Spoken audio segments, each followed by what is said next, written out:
सबसे पहला नवरात्रे का व्रत, नवरात्रे की उपासना सबसे पहले किसने करी थी? भगवान राम ने।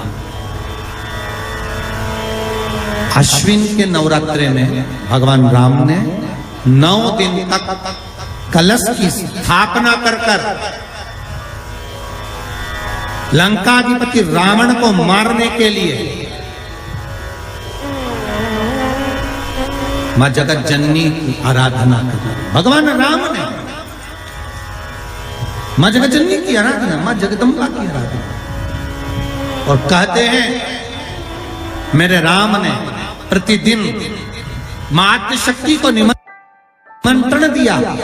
और मां जगत जननी से विनती निवेदन कर कहा कि आपको प्रतिदिन आना पड़ेगा। इसलिए देवी भागवत में लिखा है कि नवरात्रे में एक दिन, जैसे प्रतिपदा है, पहला दिन है तो एक कन्या का पूजन करो, द्वितीया है तो 2 कन्या का पूजन करो, तृतीया है तो 3 कन्या का पूजन करो, चतुर्थी है तो 4 कन्या का पूजन करो, पंचमी है 5 कन्या का पूजन करो, छठ है 6 कन्या का पूजन करो, सप्तमी है 7 कन्या का पूजन करो, अष्टमी है 8 कन्या का पूजन करो, नवमी है, जम के बोलो, 9 कन्याओं का पूजन करो।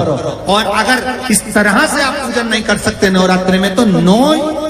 कन्याओं का पूजन एक साथ या तो अष्टमी के दिन या नवमी के दिन कर दो, या मध्य में बीच में भी आप कर सकते हो एक साथ। पर अगर आपकी कोई कामना है, आपकी कोई इच्छा है, मालूम पड़े, जैसे कई लोग कहते हैं कि हमारी इच्छा है, हमारी वो मकान नहीं बिक रहा, या हमारी वो जमीन नहीं खरीदी जा रही, या हमारी कोई कंपनी नहीं डल रही, या हमारे काम में ये अड़चन आ रही है, तो नवरात्रे में 4 नवरात्रे में से किसी भी नवरात्रे में आप नियम बना लो कि एक कलश की स्थापना कर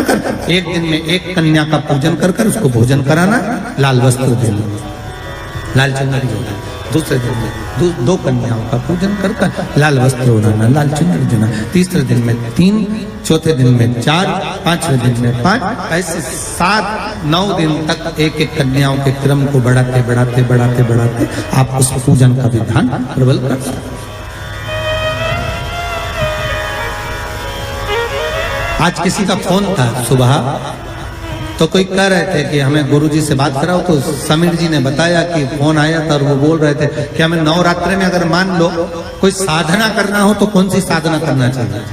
हम किसकी आराधना करें, हम 9 दिन तक किसकी साधना करें। तो अगर बन सके तो देवी भागवत में सबसे सुंदर साधना यही है कि हम एक दिन में एक कन्या के चरण धोकर पूजन कर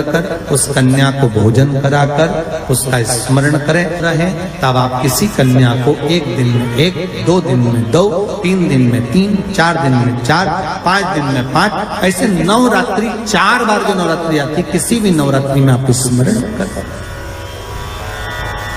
उसका फल मिलेगा।